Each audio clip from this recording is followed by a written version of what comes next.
primeiro, que é uma coisa muito peculiar no Alto Rio Negro, que é que os homens e as suas esposas, né? Quer dizer, um homem e a sua mulher não Sim. devem ser do mesmo grupo linguístico. Ou seja, você não fala a mesma língua que o seu marido. Parece que não é E mal. os casamentos viu? são duráveis? São muito duráveis. Tá vendo? É uma lição.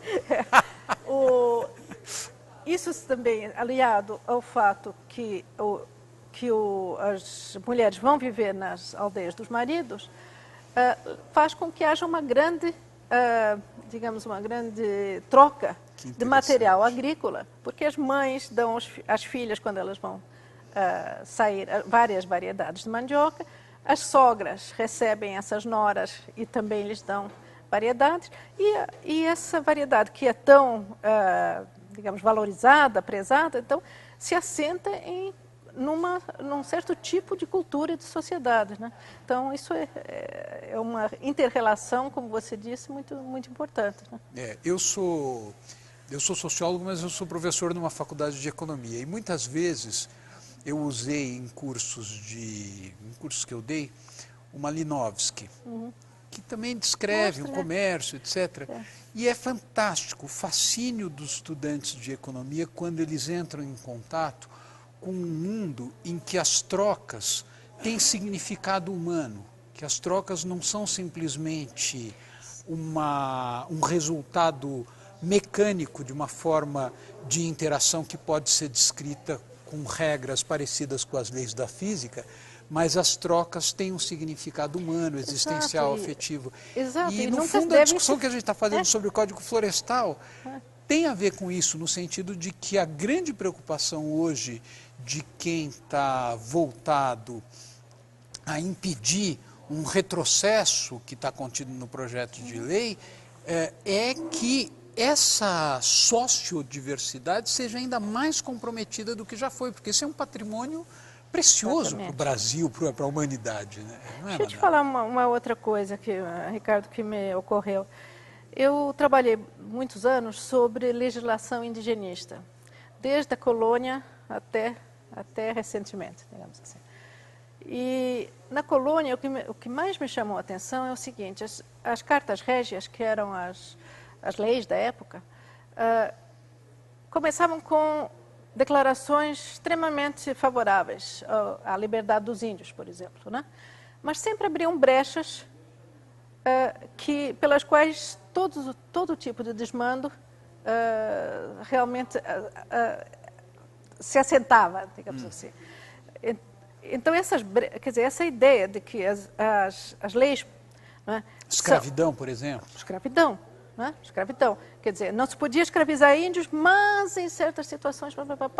E essas situações que supostamente seriam exceções viravam a regra. Eu acho que no Código Florestal está acontecendo um pouco uma coisa semelhante. Eu acho que estão havendo tantas brechas, estão abrindo tantas brechas, tanta casuística ali dentro, que eu fico realmente assustada. Por exemplo, a questão da exceção que se dá às propriedades com 4 módulos. Né? Ora, inclusive 4 módulos dentro de propriedades muito maiores que 4 módulos. Então, eu já curioso isso. Eu estive num lugar que para mim foi um dos lugares mais violentos que eu já vi, que é Novo Progresso, numa dessas fronteiras, né, que o Brasil tem. Ali estava cheio de gente usando laranjas para comprar outras propriedades. O que é que impede que um grande proprietário ponha em nome de várias laranjas, né, módulos de 4, quer dizer, divida a sua grande propriedade em módulos menores, né? Isso já é prática corrente. Então, quer dizer, essa questão de, em vez de falar da agricultura familiar, que já tem uma definição, né, e que supõe outras regras de uso da terra, né, se fala de 4 módulos florestais, né? Isso distorce totalmente. Distorce completamente o que deveria ser e se armar essa confusão entre, por um lado, pequenos agricultores, que se supõe sejam familiares, mas que são traduzidos no projeto de lei como 4 módulos, quer dizer, é abrir realmente para todo tipo de desmando.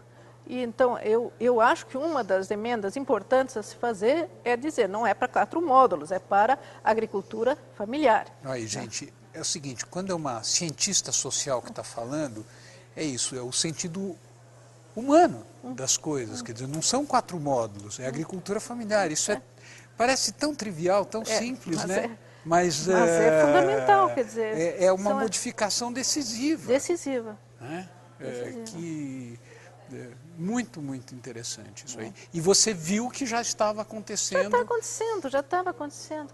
Em função de outras regras que convinham mais a pequenos proprietários, então os grandes proprietários se disfarçavam de pequenos proprietários de uma forma simplíssima. Claro.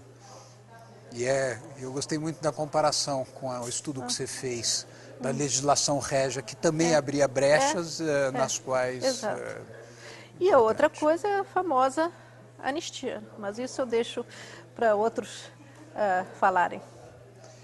Já foi falado bastante hoje imagino. a respeito dessa questão pois da vocês, anistia. Durante o dia nós, enfim, teve uma parte jurídica a esse respeito, muito interessante.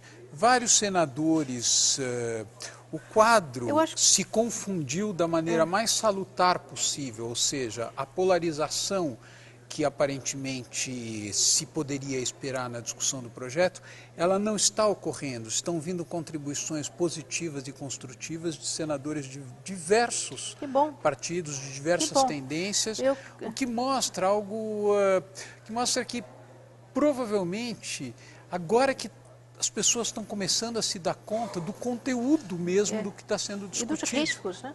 E dos riscos. Isso é uma... Eu suponho que vocês falaram também da questão da reposição da reserva legal, enfim, todos esses aspectos vocês devem ter já abordado. Eu acho muito importante. Eu queria também dizer que a minha impressão é semelhante à sua. Eu fiquei muito bem impressionada, por exemplo, pelas emendas que o senador Aloysio Nunes Ferreira introduziu na Comissão de Constituição e Justiça.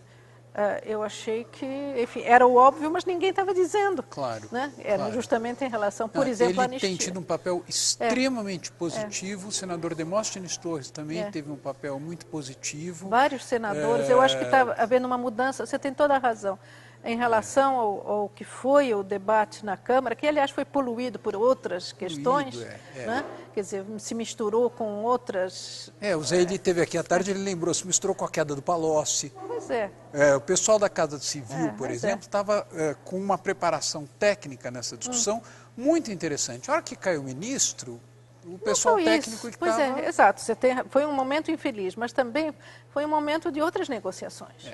E essas outras negociações poluíram, eu acho, a discussão de mérito na Câmara dos Deputados. Eu acho que realmente o Senado está mostrando uma outra postura muito mais, enfim, muito mais comprometida com o mérito da coisa e não com as circunstâncias externas, digamos assim. Isso, dito por Manuela Carneiro da Cunha, não é nada trivial, porque é alguém que conhece profundamente o que é o Brasil, que estuda o Brasil e que, enfim, essa sensação que você tem a respeito do Senado, que não é só sua, que eu acho que, de fato, várias pessoas têm a sensação, isso é muito importante para a nossa discussão. Muito bom, muito bom. Que ótimo conversar com você. Muito bem.